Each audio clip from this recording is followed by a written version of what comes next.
Nah, inilah yang kita sebut misalnya ketika saya bersedekah tidak ikhlas kepada Allah, maka saya tidak berhakikat. Jadi inilah yang kalau boleh kita sebut hubungan antara fikih dan tasawuf. Jika tasawuf sesederhana itu, apakah yang perlu kita ingkari? Jika tazkiyatun nufus sangat sederhana sekali, kenapa kita takut mempelajarinya? Mungkin selama ini kita mengasumsikan bahwa tasawuf itu ketika orang belajar zikir nanti jadi gila, ketika orang belajar agama nanti dia meninggalkan sisi dunianya. Mungkin itu bayangan kita. Teman-teman semua, itu bukanlah tasawuf. Itu adalah personal orang itu sendiri. Untuk meninggalkan sisi duniawi seseorang, dia tidak perlu bertasawuf. Bahkan seseorang yang melakukan satu pelanggaran seperti mengkonsumsi yang haram saja, dia akan meninggalkan sisi duniawi keluarganya. Dia akan asik dengan konsumsi yang haram tersebut, narkoba tersebut. Jadi tidak ada kaitannya. Kita, bahkan teman kita, anak kita, saudara kita, ketika asik main game baru, mungkin sekarang ada PS4, nanti ada PS5, itu dia akan meninggalkan sisi duniawinya separuh. Jadi, jika orang-orang ahlud dunia, abnaud dunia, orang-orang yang cinta dunia, sibuk dengan mainan dunia, lalu meninggalkan sisi dunianya yang lain, lalu ada teman kita, dia sedang asyik dengan apa yang disebut dengan iktikaf di masjid, berzikir, tahajud, berdakwah, lalu dia meninggalkan salah satu sisi duniawi, itu sangat normal, itu sangat manusiawi.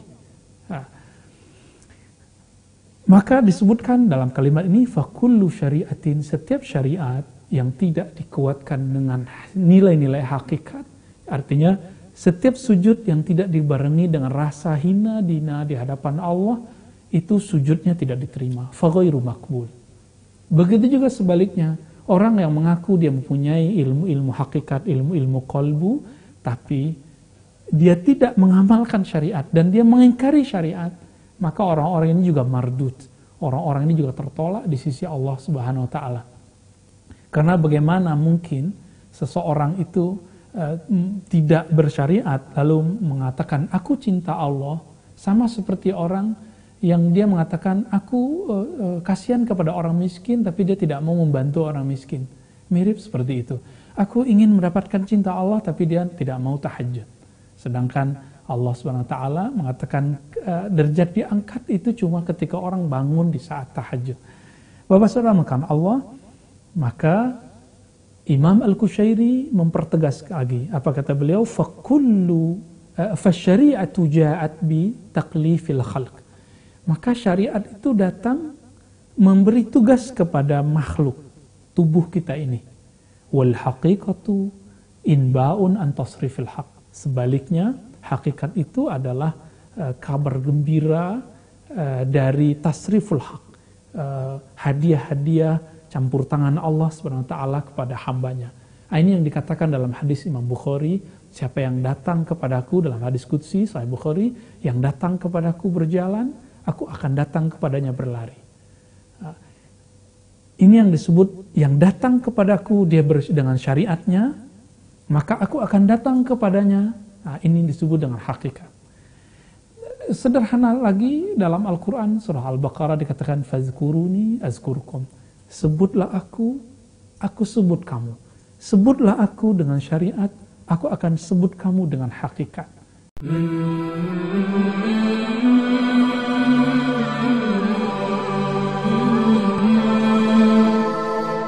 Assalamualaikum warahmatullahi wabarakatuh. Innal hamdalillah nahmaduhu wa nasta'inuhu wa nastaghfiruh wa na'udzu billahi min shururi anfusina wa min sayyiati a'malina may yahdihillahu fala mudilla lahu wa may yudlil fala hadiya lahu. Ma ba'du. Allahumma faqihna fid din wa 'allim ta'wil wa iftah lana ya fattah kama fatahta li ibadika as-salihin. Amin rabbil alamin. Allahumma salli ala sayyidina Muhammad wa ala alihi wa ashabihi wa li baitihi wa dhurriyyatihi ajma'in. Sahabat yang dimuliakan Allah, kita masuk sekarang ke kajian kitab yang biasa kita baca, yaitu Ar-Risalah Al-Qushairiyah karya Imam Al-Arif Billah Abil Qasim Al-Qushairi. Risalah-risalah beliau ditulis untuk menyeimbangkan apa yang disebut dengan syariat ataupun hakikat.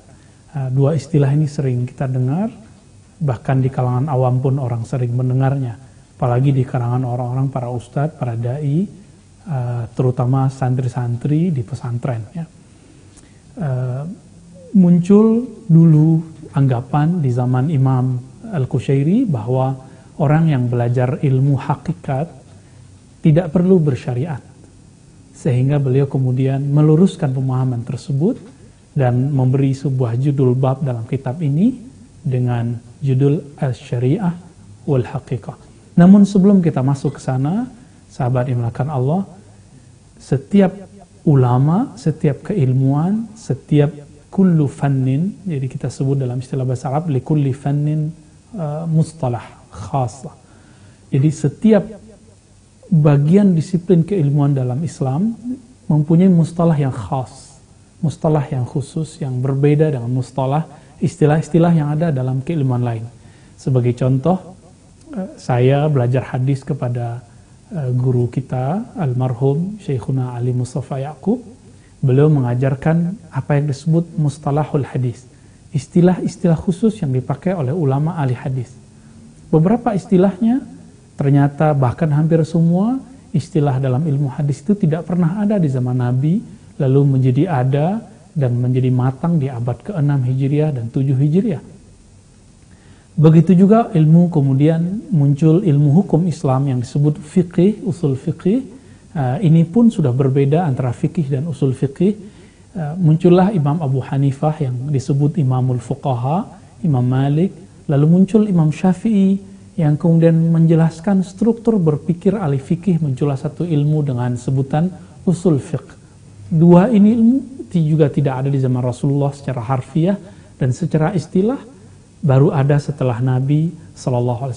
Yang ada dalam hadis Nabi, may yuridillahu bihi khairan yufaqihu fiddin. Siapa yang Allah kehendaki mendapatkan kebaikan, keberkahan, keselamatan, maka Allah akan buat dia faqih dalam din.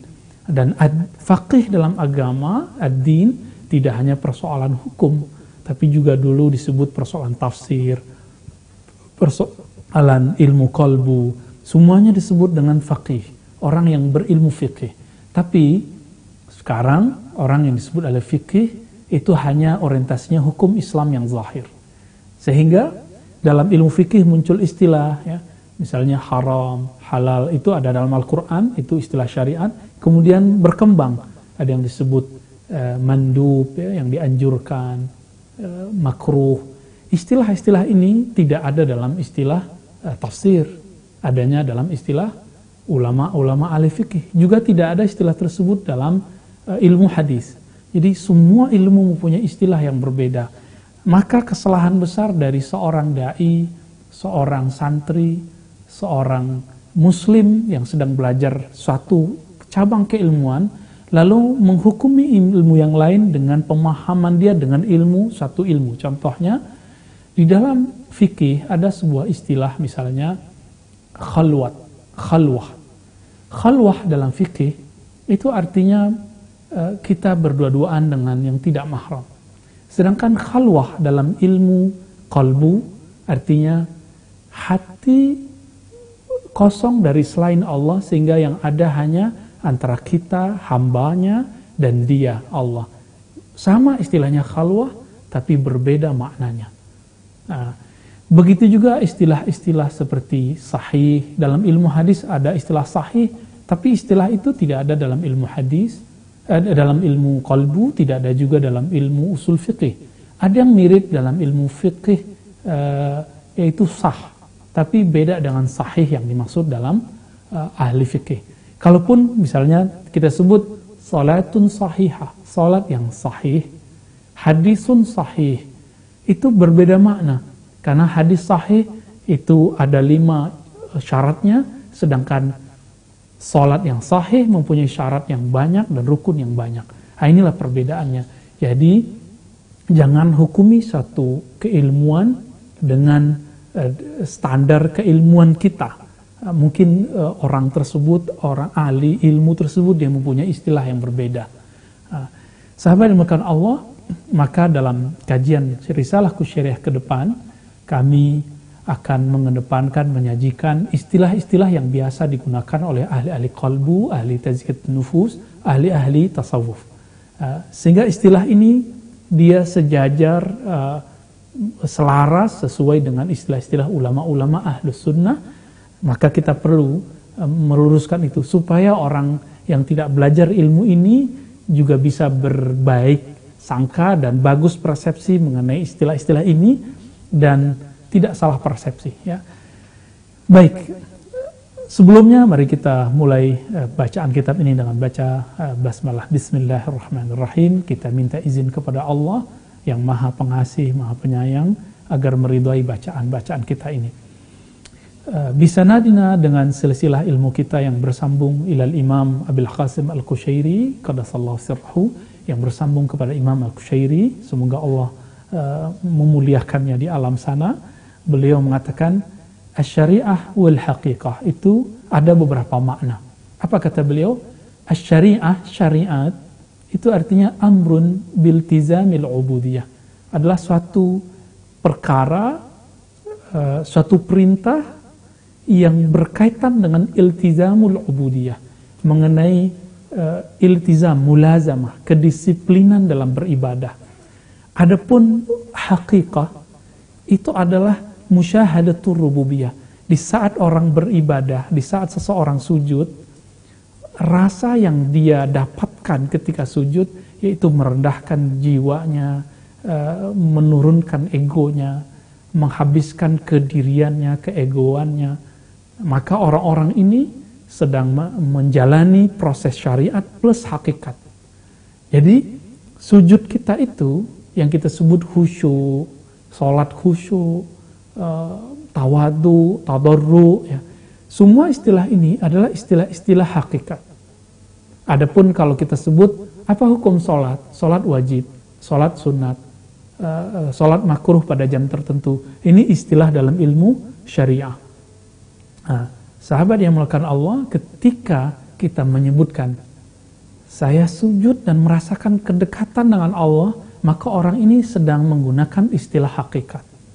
Karena kalau disebut dekat, kedekatan itu ada pada rohani. Inilah yang dikatakan oleh Imam Al-Qushayri, al-amru biltizamil ubudiyah, ketika orang disiplin dalam amal zahir, ibadah-ibadah zahir, maka dia disebut bersyariat. Apabila kolbunya terhubung kepada Allah, maka dia disebut berhakikat. Jadi orang yang berhakikat itu mustahil dapat terhubung kepada Allah jika dia tidak bersyariat. Maka dikatakan di sini, fakullu syari'atin ghairu muayyadatin bil haqiqah fa ghairu maqbul. Setiap orang yang bersyariat, lalu seperti misalnya dia sujud, dia ruku, tapi kalbunya tidak koneksi dengan Allah Subhanahu wa taala, maka syariatnya, amalnya ini tidak diterima di sisi Allah Subhanahu wa taala. Nah, inilah yang kita sebut misalnya ketika saya bersedekah tidak ikhlas kepada Allah, maka saya tidak berhakikat. Jadi inilah yang kalau boleh kita sebut hubungan antara fikih dan tasawuf. Jika tasawuf sesederhana itu, apakah yang perlu kita ingkari? Jika tazkiyatun nufus sangat sederhana sekali, kenapa kita takut mempelajarinya? Mungkin selama ini kita mengasumsikan bahwa tasawuf itu ketika orang belajar zikir nanti jadi gila, ketika orang belajar agama nanti dia meninggalkan sisi dunianya. Mungkin itu bayangan kita. Teman-teman semua, itu bukanlah tasawuf. Itu adalah personal orang itu sendiri. Untuk meninggalkan sisi duniawi seseorang, dia tidak perlu bertasawuf. Bahkan seseorang yang melakukan satu pelanggaran seperti mengkonsumsi yang haram saja, dia akan meninggalkan sisi duniawi keluarganya. Dia akan asik dengan konsumsi yang haram tersebut, narkoba tersebut. Jadi tidak ada kaitannya. Kita, bahkan teman kita, anak kita, saudara kita, ketika asik main game baru, mungkin sekarang ada PS4, nanti ada PS5, itu dia akan meninggalkan sisi duniawinya separuh. Jadi, jika orang-orang ahlud dunia, abnaud dunia, orang-orang yang cinta dunia, sibuk dengan mainan dunia, lalu meninggalkan sisi dunianya yang lain, lalu ada teman kita Dia sedang asyik dengan apa yang disebut dengan iktikaf di masjid, berzikir, tahajud, berdakwah. Lalu dia meninggalkan salah satu sisi duniawi, itu sangat normal, itu sangat manusiawi. Maka disebutkan dalam kalimat ini, fakullu syariatin, setiap syariat yang tidak dikuatkan dengan nilai-nilai hakikat, artinya setiap sujud yang tidak dibarengi dengan rasa hina dina di hadapan Allah, itu sujudnya tidak diterima, faghairu makbul. Begitu juga sebaliknya, orang yang mengaku dia mempunyai ilmu-ilmu hakikat, ilmu-ilmu qalbu, tapi dia tidak mengamalkan syariat dan dia mengingkari syariat, maka orang-orang ini juga mardud. Orang-orang ini juga tertolak di sisi Allah Subhanahu wa taala. Karena bagaimana mungkin seseorang itu tidak bersyariat lalu mengatakan aku cinta Allah, sama seperti orang yang dia mengatakan aku kasihan kepada orang miskin tapi dia tidak mau membantu orang miskin. Mirip seperti itu. Aku ingin mendapatkan cinta Allah tapi dia tidak mau tahajud. Sedangkan Allah SWT mengatakan derajat diangkat itu cuma ketika orang bangun di saat tahajud. Bapak saudara makan Allah, maka Imam Al-Qushairi mempertegas lagi. Apa kata beliau? Fasyari'atu ja'at bi taklifil khalq. Maka syariat itu datang memberi tugas kepada makhluk, tubuh kita ini. Wal haqiqatu inba'un an tasrifil haq. Sebaliknya, hakikat itu adalah kabar gembira dari tasriful haq. Hadiah-hadiah campur tangan Allah SWT kepada hambanya. Ini yang dikatakan dalam hadis Imam Bukhari, siapa yang datang kepadaku, dalam hadis Qudsi Sahih Bukhari, yang datang kepadaku berjalan, aku akan datang kepadanya berlari. Ini yang disebut, yang datang kepadaku dia dengan syariatnya, maka aku akan datang kepadanya. Ini disebut dengan hakikat. Sederhana lagi, dalam Al-Quran surah Al-Baqarah dikatakan fazkuruni azkurkum. Sebutlah aku sebut kamu. Sebutlah aku dengan syariat, aku akan sebut kamu dengan hakikat. Kira-kira seperti itu. Jadi sangat sederhana sekali. Namun karena kabar yang berseliweran tentang tasawuf, tentang tazkiyatun nufus, tentang tarekat, tentang sufi, itu tidak berbanding dengan yang sebenarnya yang mereka alami, akhirnya yang terjadi adalah persepsi yang menyimpang, ya. Dan ini menjadi kewajiban ahli ilmu untuk meluruskannya, ya. Karena dalam Al-Quran ada perintah untuk berhenti membicarakan hal-hal yang kita tidak tahu. Wala taqafu ma laysa laka bihi ilm. Dalam surah Al-Isra dikatakan, jangan kamu berpegang, berpaham terhadap hal-hal yang kamu tidak mengerti. Jangan kamu membicarakan hal-hal yang kamu tidak mengerti. Inilah yang maksud Nabi ketika sampai kepada persoalan hadis-hadis yang disebut Israiliyat, hadis-hadis yang bersumber dari ahli kitab, mengenai masa-masa lalu, mengenai kisah-kisah para nabi, mengenai wahyu-wahyu sebelum Nabi Muhammad SAW, apa kata Nabi? فَلَا تُصَدِّقُهُمْ وَلَا تُكَذِّبُهُمْ. Jangan langsung kamu terima, jangan langsung kamu tolak. Begitu juga jika mendengar satu hal mengenai tasawuf, tarekat, jemaah tabligh, salafi, apapun itu, ya, tentang isu-isu khilafah, mazhab, jangan langsung ditolak, jangan juga langsung diterima. Mungkin ada sisi yang benarnya, mungkin ada sisi yang tidak tepatnya. Lalu Imam Al-Qushairi menambahkan, ya, apa aplikasi lebih mudah tentang hubungan syariat dengan hakikat dan tidak bisa dipisahkan, ya. Wasyari'atu qiyamun bima amar. Orang bersyariat itu menunaikan perintah dari Allah, wala tulku biaidikum ila tahlukah. Jangan kamu biarkan dirimu terjebak, tercampakkan ke dalam kebinasaan. Lalu hakikat mana? Syuhudun lima qada wa qaddara. Menyaksikan, meridai apa yang Allah kehendaki dan apa yang Allah takdirkan. Contohnya begini, di antara sahabat itu sudah berusaha untuk menghindari kerumunan, sudah mencoba untuk social distancing, tapi kemudian masih sakit. Maka yang harus dilakukan ini adalah proses hakikat. Apa itu? Musyahadatul haq. Menyaksikan peran Allah lalu meridainya. Imam Abdul Hasan Asy-Syadzili, seorang imam ahli hakikat yang juga ahli syariat, beliau mengatakan apa? Sangat aneh jika ada orang percaya kepada Allah tapi tidak menerima ketentuan dari Allah, tidak ridho kepada takdir dari Allah. Kalau orang tidak percaya Allah, sangat mungkin dia tidak meridhoi takdir Allah. Tapi betapa bohongnya, betapa dustanya seseorang mengatakan, aku iman kepadanya, tapi aku tidak meridhoi takdirnya. Nah, kejadian hari ini, syariatnya kita ya keluar mungkin pakai masker, atau jaga jarak, sholat yang terasa aneh hari ini, masjid kita dibuka, ya, tapi safnya di jarak.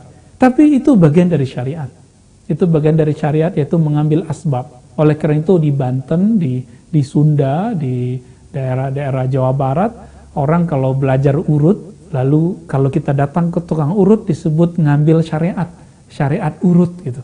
Karena maksudnya adalah kita kalau berobat, itu zahirnya datang kepada orang yang mengobati, hakikatnya kesembuhan dari Allah Subhanahu wa taala.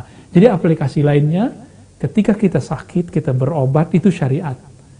Namun kesembuhan bukan dari dokter, bukan dari obat, tapi dari Allah Subhanahu wa taala. Mutlak dari Allah.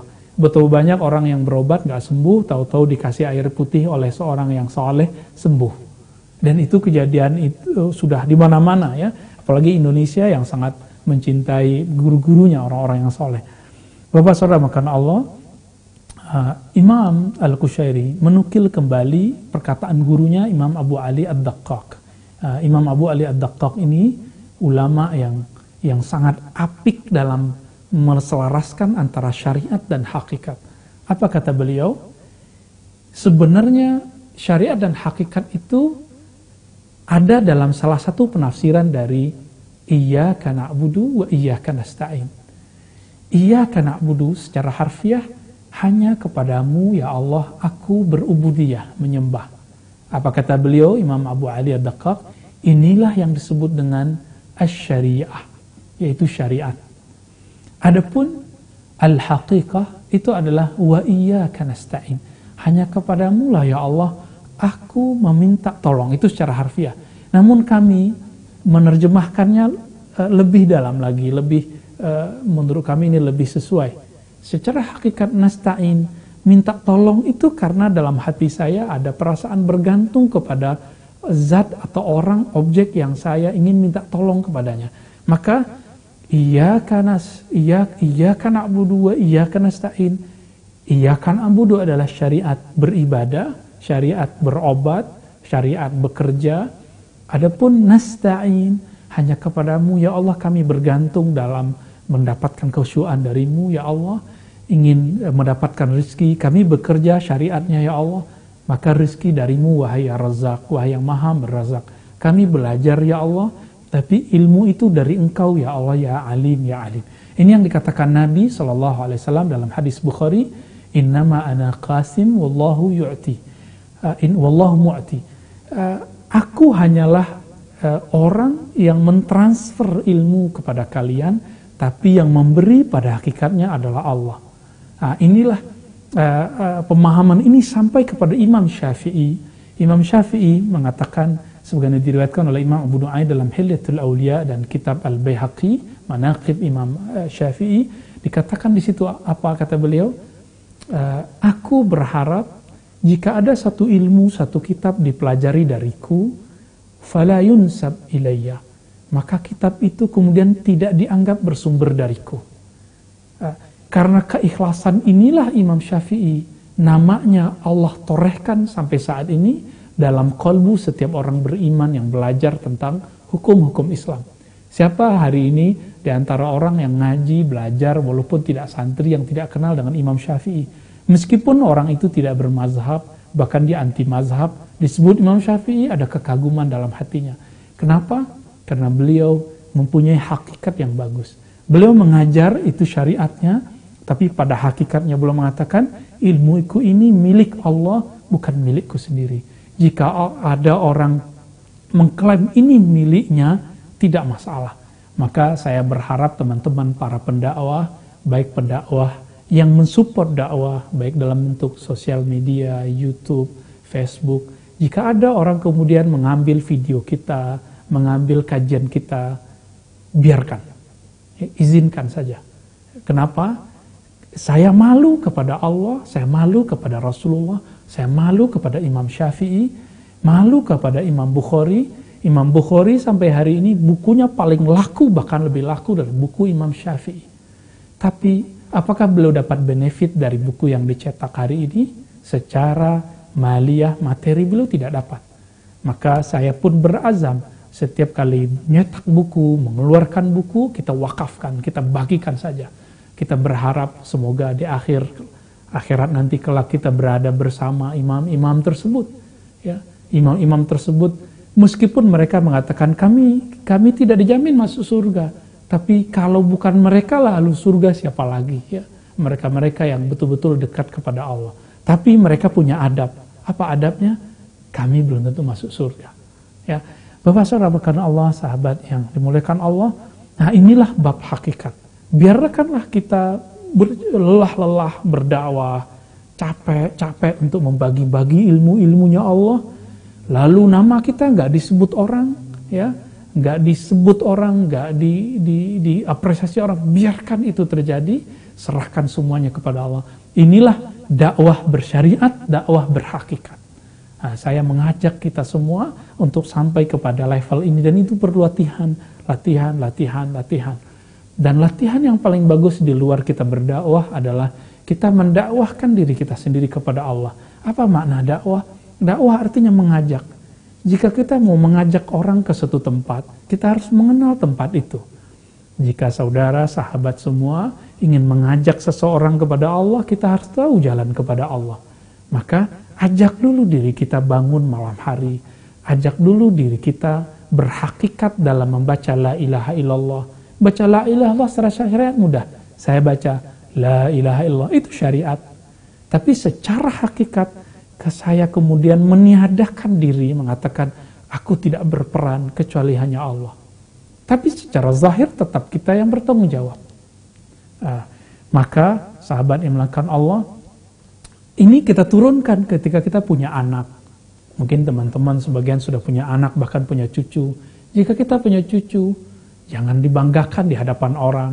Jika kita punya murid, nah ini ujian para ustadz, para guru. Apa ujiannya? Ketika melihat muridnya besar, hebat, apa yang muncul? Godaan syaitan. Oh, itu kalau bukan karena saya, dia tidak akan jadi ustadz, tidak akan jadi alim. Betul, murid yang tahu diri akan mengatakan itu. Maka kita lihat dari sosok Imam Syafi'i. Apa kata Imam Syafi'i? Imam Syafi'i mengatakan, laula Malik lahalaktu. Kalau bukanlah karena Malik, aku binasa.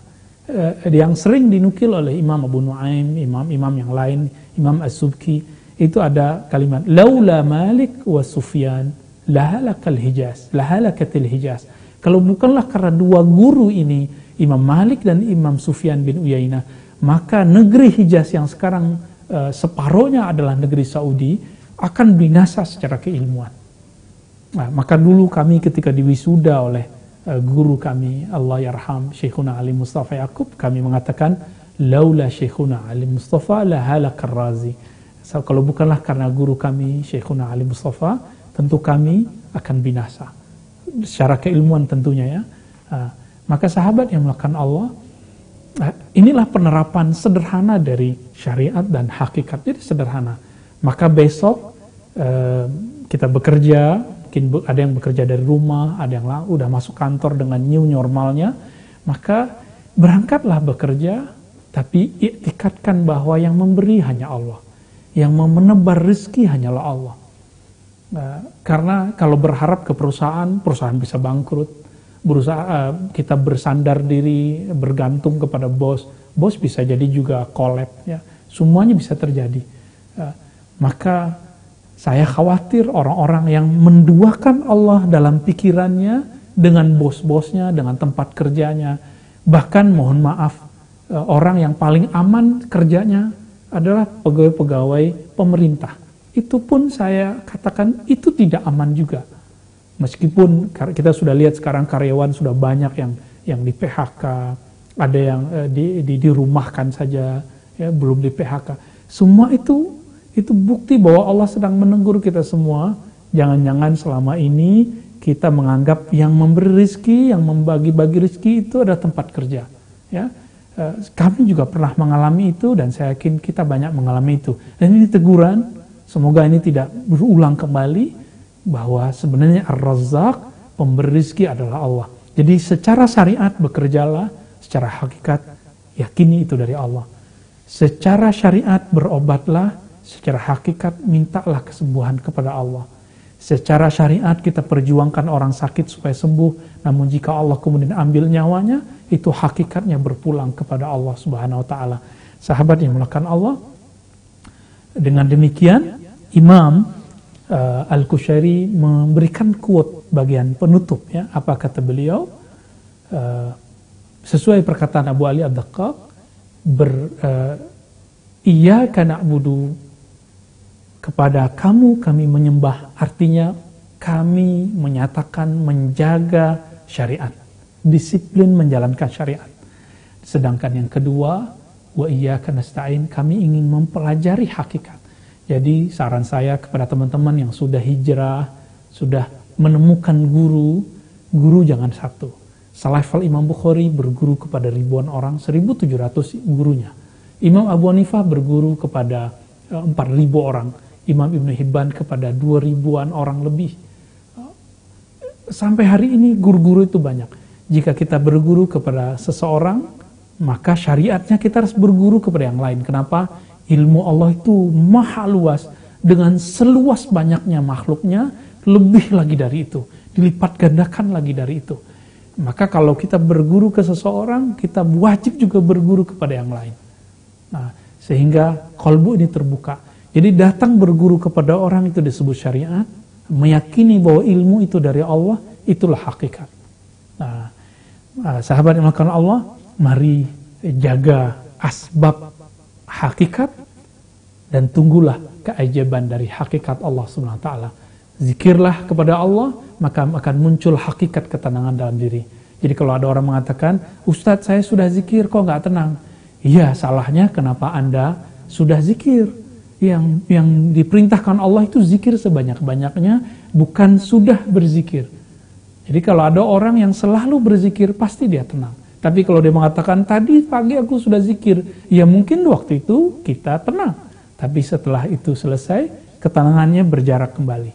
Nah, zikir itu ibarat cahaya. Cahaya itu penting bagi kita. Kita kalau dunia ini tidak bercahaya, kita ketakutan. Nah, semakin orang jauh dari cahaya, semakin dia ketakutan. Maka mendekatlah, semakin mendekatlah kepada cahaya zikir, cahaya sholat, cahaya Quran, cahaya ilmu, maka ketenangan kolbu akan Allah berikan kepada kita semua.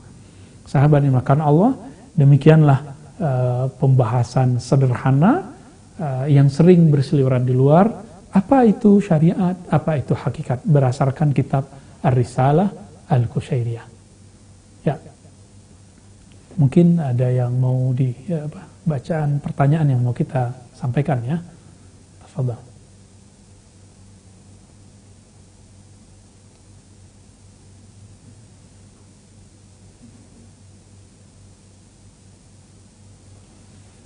Baik. Bismillahirrahmanirrahim. Ada yang bertanya, Assalamualaikum Ustadz, jika seseorang bermazhab Syafi'i, apakah harus mempelajari pemahaman dari ketiga mazhab yang lain? Sahabat yang melakukan Allah, apabila seorang mempelajari mazhab Syafi'i, sebenarnya dia tidak wajib mempelajari yang lain, ya, karena mempelajari mazhab yang lain itu adalah kewajiban ulama atau santri.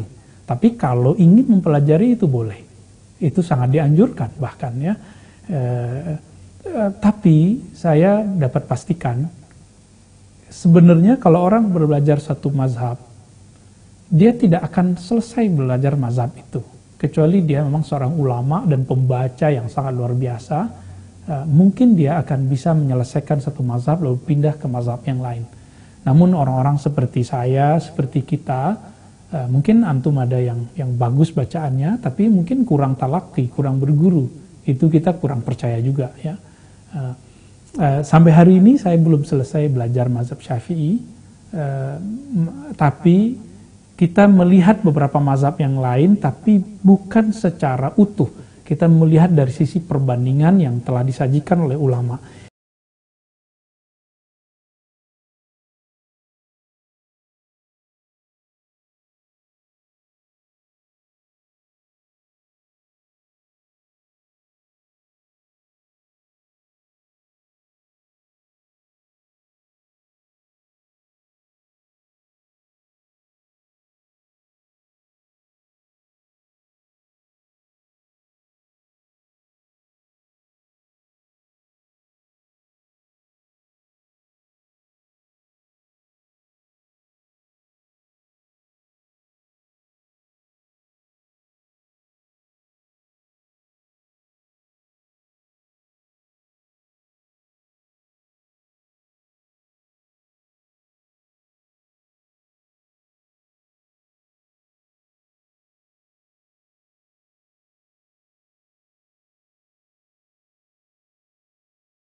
Syaratnya sederhana, niat yang tulus. Yang kedua, mendengarkan secara. Jadi, jika ada di antara kita yang kemudian mau berguru online tapi mendengarkan sepotong-potong, maka orang ini tidak sah berguru. Ya, jangankan itu, orang yang tatap muka saja tapi sering gaib, sering tidak hadir, tidak mendengarkan secara utuh, itu pun gurunya menganggap dia bukan murid yang baik, bukan murid yang setia, apalagi yang berguru secara online. Jadi apakah boleh disebut guru? Boleh, tapi ya guru online, bukan guru talaki. Namun di zaman sekarang, zaman new normal, apa boleh buat? Seorang dai, seorang guru, seorang syekh, seorang ustadz, tuan guru, buya, kiai, harus beradaptasi dengan ini karena kita makhluk yang Allah berikan kemampuan beradaptasi itu. Jadi saya pun mengajak kepada kawan-kawan para dai, ayo kita manfaatkan fasilitas yang juga manusia yang menemukan ini karena perubahan-perubahan zaman ini ya. Dakwah tidak boleh berhenti, meskipun ada banyak hal yang terhenti. Ya. Jadi sah berguru sah, tapi niatnya harus tulus. Yang kedua karena Allah, ya, niatnya karena Allah. Yang kedua dengankan secara utuh. Nah, inilah yang dikatakan juga oleh masyaikh-masyaikh di Timur Tengah sana. Misalnya guru kita Syekh Yusri, ya, yang juga sering datang ke Indonesia. Syekh Yusri mengatakan sah boleh dengan syarat mendengarkan secara utuh. Ya. Salah satu guru dari Syekh Yusri namanya Syekh Ali Jum'ah itu pernah jadi korban potongan-potongan YouTube, ya, ketika membahas satu persoalan fikih. Maka beliau kemudian mengatakan wajib mendengarkan utuh suatu pertanyaan, satu bahasan. Jika tidak, maka tidak sah disebut berguru. Maka siapapun yang memotong video-video kita, ya, siap-siap saja tanggung jawab di hadapan Allah, menjadi agen yang membuat orang tidak paham secara utuh. Tapi jika temanya selesai, meskipun belum satu ceramah, itu tidak apa-apa, yaitu boleh. Ya, kelas nggak masuk.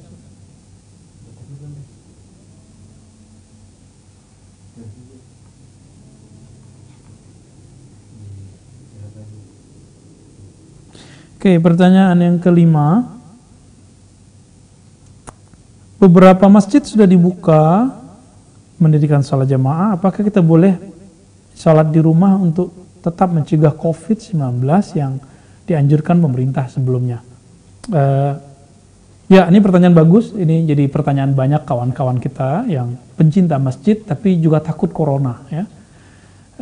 Sahabat-sahabat makan Allah, saya termasuk awal-awal dulu menganjurkan agar kita tetap menutup masjid, ya stay at home, ya, tetap di rumah. Tapi dengan new normal ini, bahkan di saat kita lagi gawat-gawatnya, panik semua dengan COVID, kita menyaksikan di komplek-komplek kita orang ronda sambil main kartu, ya, tidak ada social distancing, tidak ada apa yang disebut jarak, ya, bahkan tidak bermasker. Itu terjadi di mana-mana. Tapi orang-orang ini paling nyinyir ketika kita membuka masjid. Apakah ini normal? Apakah Anda waras? Kira-kira begitu. Ini pertanyaan kita. Ya, tentu bukan kepada antum yang nanya, tapi kita membuka pertanyaan ini kepada orang-orang yang masih memperdebatkan kita buka masjid. Ya, dulu karena kita semuanya panik, kita kemudian melihat dalil-dalilnya jelas sekali. Yang paling penting adalah menenangkan umat. Maka kita kemudian sepakat dengan itu. Karena saat itu kita belum tahu cara disiplin ketika social distancing ini. Tapi sekarang insya Allah semua orang sudah sadar, maka masjid pun dibuat berjarak, pintunya pun berbeda, ada cuci tangan di depannya, dan segala macam. Kita kalau masuk ke tempat mall atau swalayan tempat belanja logistik, itu betul-betul rapat sekali. Kenapa tidak ada yang menegur? Tapi di masjid yang sudah dijarak masih dibicarakan. Jadi kalau memang takut, was-was, silakan ya sebulan ini di rumah dulu. Tapi saya harap, apakah kita akan mati ketakutan di rumah? Ya, membiarkan kolbu kita beku di rumah, atau kita akan hidup normal kembali? Ya, saya berharap, ayo kita disiplin protokol kesehatannya, tapi kita kemudian hidup seperti biasa, aktivitas biasa, ke masjid seperti biasa, menjadi manusia yang biasa lagi.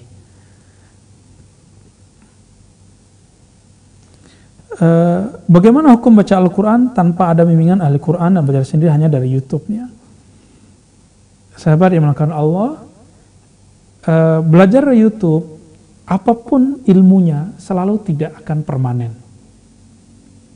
Saya belajar bahasa Jerman lewat YouTube, itu setahun sampai sekarang nggak lancar-lancar. Ya. Itu bahasa dunia, apalagi baca bahasa kita yang kita gunakan dalam sholat, bahasa kita beribadah kepada Allah. Namun untuk melatih, misalnya kalau saya sudah punya basic, lalu kemudian saya dengarkan dari YouTube, itu tidak apa-apa. Seperti dulu awal-awal ingin memperbagus listening atau sama'i, mendengarkan bahasa-bahasa asing, saya menggunakan YouTube untuk latihan. Itu memang bagus. Jadi harus punya basic dulu kepada guru, baru kemudian kita belajar lewat YouTube. Ya. Jangan seperti yang terjadi di masa dulu guru kami yang tadi kami sering sebut. Ketika beliau wafat, itu kawan-kawan saya mengatakan, ya Allah, saya dari dulu udah pengen belajar kepada Tuan Syekh. Ya, tapi beliau sudah meninggal. Saya tanya, kamu tinggal di sini dari tahun berapa? Udah 3 tahun yang lalu. Jadi selama 3 tahun dia cuma pengen tapi tidak pernah menemui gurunya. Jadi mumpung masih ada gurunya, masih ada masyaikhnya, masih bisa talaki, ayo talaki. Talaki ngaji langsung tatap muka. Selevel Nabi setiap Ramadan itu setor ayat kepada Rasulullah hadap-hadapan. Begitu juga Utsman, begitu juga sahabat-sahabat yang lain ya. Ustadz, apa hukum kredit motor dengan niat untuk mempermudah kita berkunjung ke masjid? Wah, ini ngeles nih ya. Bilang aja kredit motor untuk kerja, untuk jalan-jalan ya. Ya nggak apa-apa kok, jujur aja juga nggak apa-apa. Oke. Kredit motor. Kredit itu istilah yang dipakai secara umum dalam transaksi kita untuk beli motor kepada pihak-pihak yang menjual atau yang memberi kredit ya. Namun dalam tradisi perbankan syariah ini sudah ada istilahnya dan sudah ada akadnya sebenarnya. Sehingga saya namanya al-istiqra al-muntahi bitamlik atau al-istiqra alladhi yantahi bitamlik. Kredit itu dia beda dengan minjam, beda dengan sewa, sehingga hukum riba itu diperdebatkan, bisa diterapkan pada kasus kredit. Nah, ini penting sekali. Kenapa? Riba itu kalau saya pinjam, lalu kemudian ketika dikembalikan, ketika saya mengembalikan, saya kemudian dapat beban ya, tambahan. Itu riba, biasanya ribawi ya. Jadi ada ziyadahnya, ada fadlnya, ada dia ziyadahnya. Nah, akadnya adalah pinjam. Tapi kredit itu dalam tradisi ahli fikih syariah itu kemudian sudah muncul ketemu kaidahnya. Ini bukan memainkan agama, justru kemudian ingin menerapkan hukum ribawi ini jangan sampai salah hukum. Jadi riba pasti haram, tapi kredit motor belum tentu haram. Kenapa? Karena praktek kredit motor tidak pernah ada di zaman Rasulullah. Ini kan persoalan dunia. Tidak ada di zaman Nabi. Dan ini telah dibongkar oleh Imam Ibnu Hajar dalam kitab Bulughul Maram. Beliau menyebutkan apa? Bahwa praktek syariah dalam bab muamalat itu ada sekitar 24 macam di zaman Nabi dan sahabat Nabi sallallahu alaihi wasallam.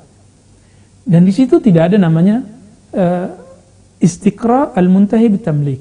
Sewa, jadi kredit itu bahasa Arabnya istiqra, sewaan yang berujung kepada kepemilikan. Nah, ini contoh bahwa bahkan menyewa dalam bab istiqra, dalam bab hukum fikih dan hadis itu berbeda dengan kredit. Contoh, saya nyewa satu apartemen 10 tahun. Apakah setelah 10 tahun itu apartemen jadi milik saya? Apakah itu jadi milik teman-teman semua? Tentu tidak. Coba sekarang antum kredit rumah, kredit mobil, kredit motor. Kalau itu sewaan, maka nanti rumah dan motornya setelah 10 tahun harus dikembalikan. Tapi kenapa kemudian itu menjadi hak milik kita? Nah, disinilah kemudian ulama kita berijtihad. Jadi itu bukan ijtihad saya, itu ijtihad ulama-ulama, baik ulama-ulama fikih di dunia internasional, di Arab sana, di Timur Tengah sana, sampai kemudian di negeri kita. Maka tahun 2003 MUI kemudian mengasas ya, 2004-nya kemudian mengasas suatu fatwa yang melahirkan hukum-hukum tentang perbankan syariah, hal-hal yang berkaitan dengan syariah.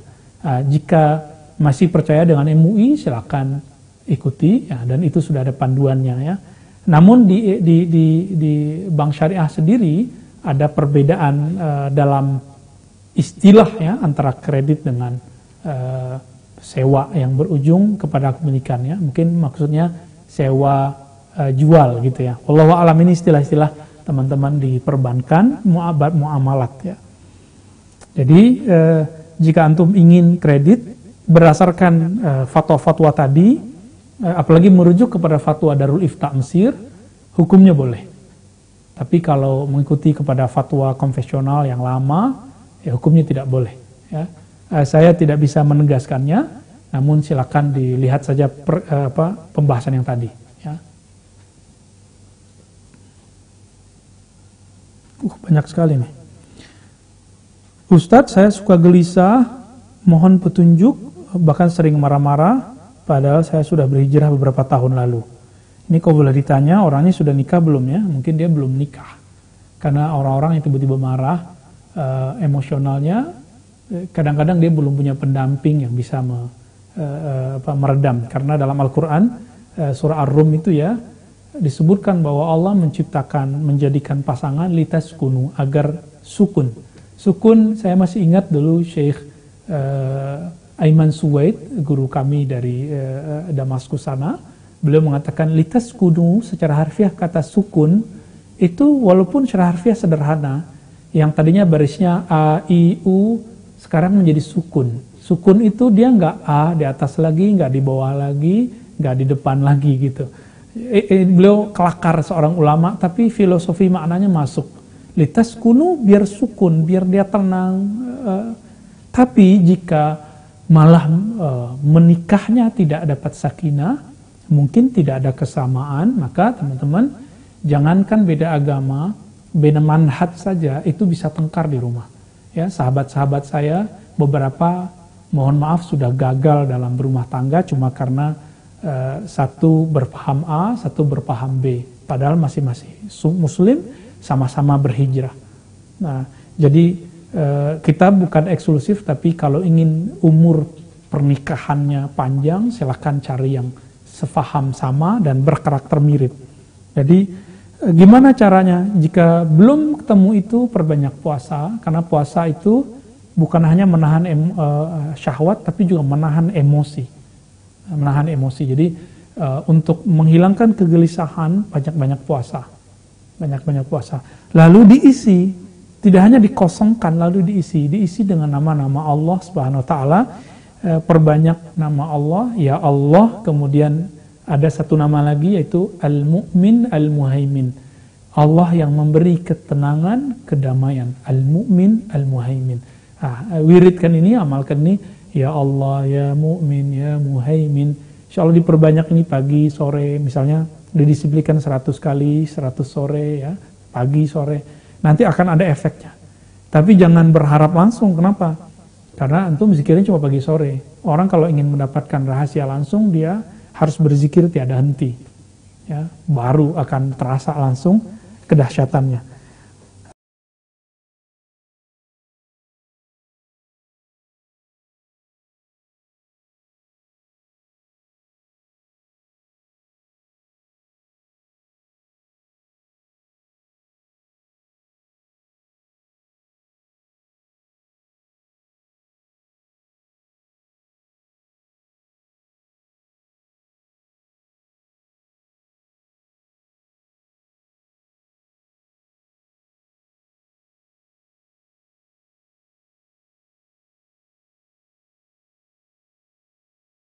Begitu juga sebelumnya yang bermazhab Maliki namanya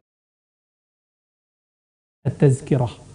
Nah, di dalam kitab ini kalau kita ringkas cara berbuat baik ke orang tua, nah ini terlepas dari perdebatan awam. Saya sebut ini perdebatan awam karena memang tidak faham hadis sebenarnya.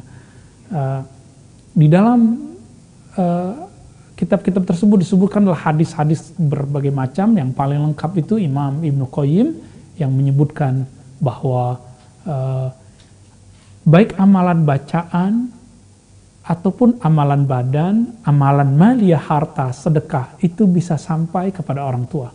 Bagaimana dengan hadis idza mata ibnu adam inqata amaluhu illa min thalath, ya. Jika meninggal manusia, maka yang tersisa dari amalnya, terputus semua amalnya kecuali 3. Hadis ini kalau kita faham ilmu hadis dan faham matan-matan hadis, kalimat illa, kecuali 3, itu bukan lil hasr, bukan untuk membatasi makna. Karena di dalam hadis Ibnu Majah disebutkan lebih dari 5, 6 lebih kurang ya. Di hadis Imam Tirmizi juga ada tambahan, di hadis Tabrani juga ada tambahan, sehingga Imam Suyuti menyebutkan lebih dari 10 macam amalan yang bisa dilakukan oleh orang yang hidup untuk keluarganya yang meninggal atau sahabatnya, orang tuanya yang meninggal. Itu sampai ya. Jika teman-teman mengatakan, oh berarti kita beda mazhab Ustaz, ya nggak apa-apa ya. Imam Ibnu Qayyim bermanhaj salafi, dia meyakini sampai dengan dalil 29 dalil. Sehingga muncul perkataan dari beliau, jadi jangankan kita ya, mereka kayak Imam Hanabilah, Imam Ahmad bin Hanbal itu sepakat mengatakan wusul sampai, kecuali di awal pendapat beliau. Jadi silakan banyak-banyak zikir, lalu hadiahkan kepada mereka, banyak baca Quran, banyak sholawat, kalau punya harta, bersedekahlah lalu niatkan atas nama orang itu. Itu pasti sampai, dan bagi saya bukan insya Allah lagi, karena nasnya sudah lebih dari 10 dalil. Kalau lebih dari 10 dalil disebut mutawatir dan qat'i. Qat'i artinya pasti sampai. Apa hukum menggunakan alat pembersih gitu ya? Kemudian apakah najis tidak jika terkena baju? Mungkin karena ada bahan alkohol ya.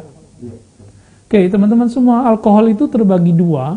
Ada alkohol yang terbuat setelah, jadi ada pemisahan ya, ketika taksir, ada proses taksir, saya nggak tahu bahasa Indonesianya. Jadi ketika awal dia dikasih ragi itu, ada proses. Jadi jika alkoholnya itu dipisahkan sebelum proses taksir itu, maka alkoholnya tidak haram, tidak najis. Nah, saya rasa alkohol yang digunakan untuk kesehatan itu masuk ke kategori ini, termasuk alkohol yang digunakan untuk parfum ya. Saya meyakini itu, mungkin berbeda dengan beberapa sahabat di luar, tidak masalah, tergantung penelitian kita ya. Jadi kalimat rijisun mengenai alkohol itu berlaku jika bahan alkoholnya itu, najisnya itu, jika dia taksir, proses pemisahannya itu terjadi sebelumnya taksir itu. Kemudian apakah boleh pakai minyak wangi? Tadi kita sudah jawab ya.